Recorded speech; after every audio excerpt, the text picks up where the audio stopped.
జై శ్రీరామ్.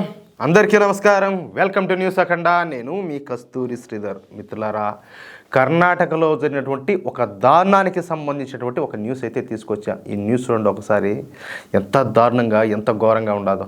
ఒక గుడి పేరు గనక చెబితే ప్రతి ఒక్కరిలో కూడా భక్తి అనేది కలగాల. కానీ ఇప్పుడు అదే పేరు చెప్తే భయం వేసే పరిస్థితి అయితే ఏర్పడిపోయింది. వందలాది మంది మహిళలు మాయమైపోయి వాళ్ళ మృతదేహాలన్నీ కూడా నది పక్కన పాతిపెట్టారంటే అసలు అక్కడ ఎందుకు ఏం జరిగింది? నేను చెప్పేది మీరు వింటాంది ఇది కథ కాదు, ఇది నిజంగా జరిగినటువంటి ఒక దారుణమైన ఘటన.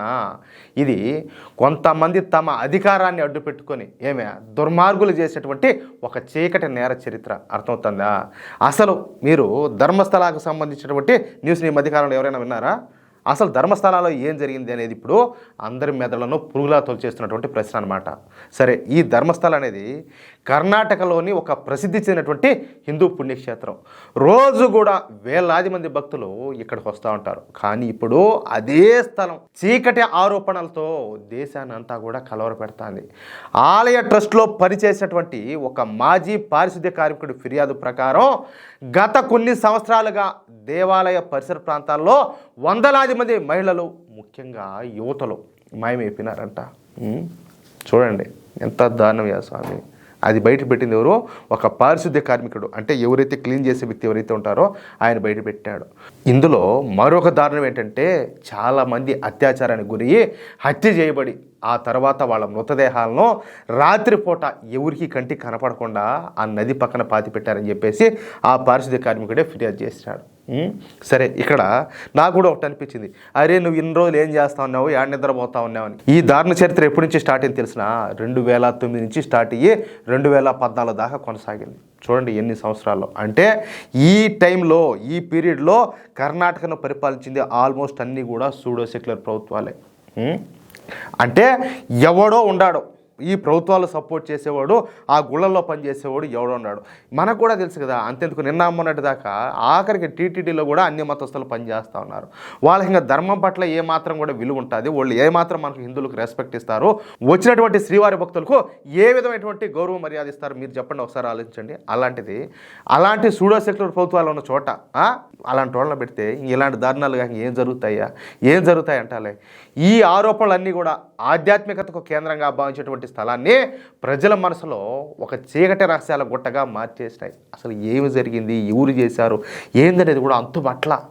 అత్యాచారం జరిగిన తర్వాత హత్యకు గురైనటువంటి ఆ విద్యార్థులతో సహా మహిళల యొక్క మృతదేహాలను దహనం చేసి పూడ్చిపెట్టమని చెప్పేసి కొన్ని సంవత్సరాలుగా ఈ పారిశుద్ధ్య కార్మికుడిని వేధించినారంట, బలవంతం చేశారంట, కొట్టి చంపేస్తామని చెప్పి బెదిరించినారంట.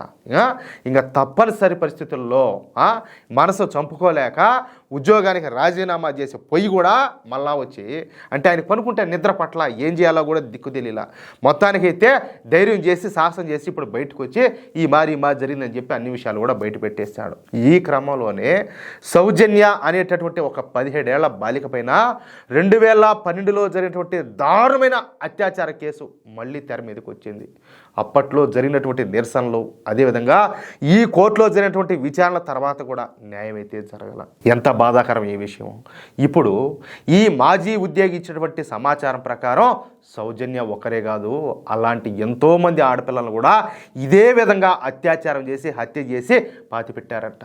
ఈ రహస్యాలను బయట పెట్టాలని చెప్పేసి ఇప్పుడు భక్తులు, అదేవిధంగా మన హిందూ సంఘాలన్నీ కూడా తీవ్రంగా ఒత్తిడి తీసుకురావడంతో కర్ణాటక ప్రభుత్వం విధి లేక ఒక ప్రత్యేక దర్యాప్తు బృందాన్ని, అంటే ఒక సిట్ని అయితే ఏర్పాటు చేసింది.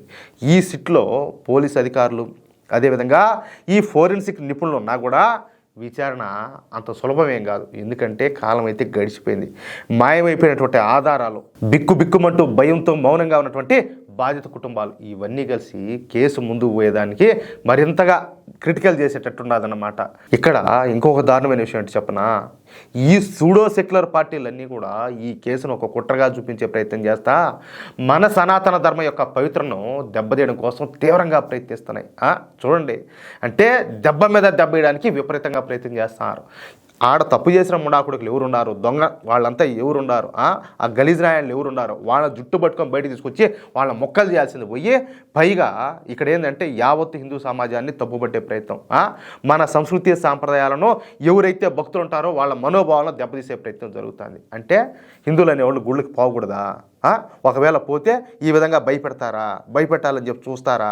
అంటే ఒకవేళ గుడికి పోతే ఓయమ్మ ఆడపిల్లని మరి ఎత్తుకొని పోతారు, చంపేస్తారని చెప్పేసి ఒక భయం పుట్టించే ప్రయత్నం, తద్వారా ఏంటంటే హిందువులను గుళ్ళకు పోనీయకుండా చేసే ప్రయత్నం. అవునా కాదా? ఇది మీరు కూడా ఒకసారి ఆలోచించండి. మామూలుగా దేవాలయాల్ని మన భక్తితో చూస్తాం, కానీ ఆ స్థలంలో ఆ దుర్మార్గులు పాపం పుణ్యమని చూడకుండా చట్టాన్ని ఏ మాత్రం కూడా గౌరవించకుండా పాపాలు చేయడం అనేది క్షమించదగిందేనా? ఒక్కసారి మీరు కూడా ఆలోచించండి. ఇది కోట్లాది మంది హిందూ మనోభావాల మీద కొట్టినటువంటి దెబ్బ. ఇదే మామూలు దెబ్బ కాదు. కనీసం ఇప్పటికైనా న్యాయం జరగాలని, అమాయకులైనటువంటి మృతుల ఆత్మకు శాంతి కలగాలని, బాధితుల కుటుంబాలకు ధైర్యం కలగాలని చెప్పేసి హిందూ సమాజం అంతా కోరుతుంది. ఒకే ఒక్క మాజీ ఉద్యోగి చేసినటువంటి ధైర్యం ఇప్పటికైనా కూడా బాధితులకు న్యాయం దొరకాలని చెప్పి ప్రతి ఒక్కరు కూడా కోరుకునేది. లేకపోతే ఆ సామాన్యుడు చేసేటువంటి ప్రయత్నం అది వృధా అయిపోయినట్టే. ఇక్కడ ఇంకొక విషయం, ఈ సిట్ ఎంతవరకు పనిచేస్తుందో కూడా నాకు తెలియదు.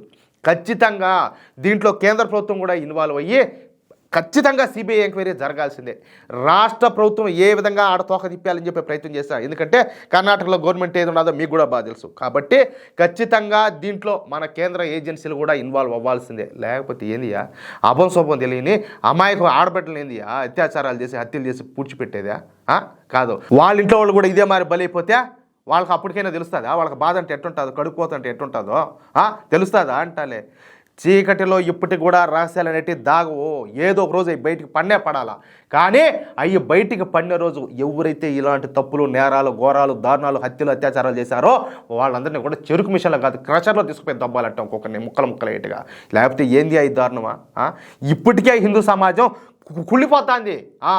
ఎవరు బట్టా కూడా ఏదో ఒక రకంగా దాడులు చేద్దాం అనుకునేవాళ్ళే, ఏదో ఒక విధంగా అంగదొబ్బుదాం అనుకునేవాళ్ళే. ఆఖరికి గుడికి అసలు కనీసం చెప్పుకుంటే సిగ్గుచేటు, గుడికి ఎంతమంది పోతారు? గుడికి పోవడమే అంతంత మాత్రం. ఆఖరికి గుడికి పోయే వాళ్ళు కూడా ఈ మాట చేస్తే ఎట్ట తట్టుకునేది హిందూ సమాజం? ఎట్ట తట్టుకునేది? మిత్రులారా, నేను ఒక మాట చెప్తున్నా, ఎప్పటికైనా కూడా కులాలకు, వర్గాలకు, వర్ణాలకు, ప్రాంతాలకు, భాషలకు అన్నిటికీ అతీతంగా అందరూ ఒకటి కాకపోతే ఖచ్చితంగా మన అంతం అనేది దగ్గరలోనే ఉంటుంది. అది గుర్తుపెట్టుకోండి ప్రతి ఒక్కరు. ఎంత బాధయ్యా, ఎంత ఘోరమయ్యా, ఎంత దారుణంగా ఈ విషయమా? కనీసం అయ్యో అంటే పురుగులు పడవా అంటాలే. ఎంత దారుణమైన న్యూస్ ఇది. మిత్రులారా, ఈ న్యూస్ నలుగురికి షేర్ చేయాల్సిన అవసరం ఉన్నదని చెప్పి మీరు భావిస్తే ఖచ్చితంగా ఈ న్యూస్ నలుగురికి షేర్ చేయండి.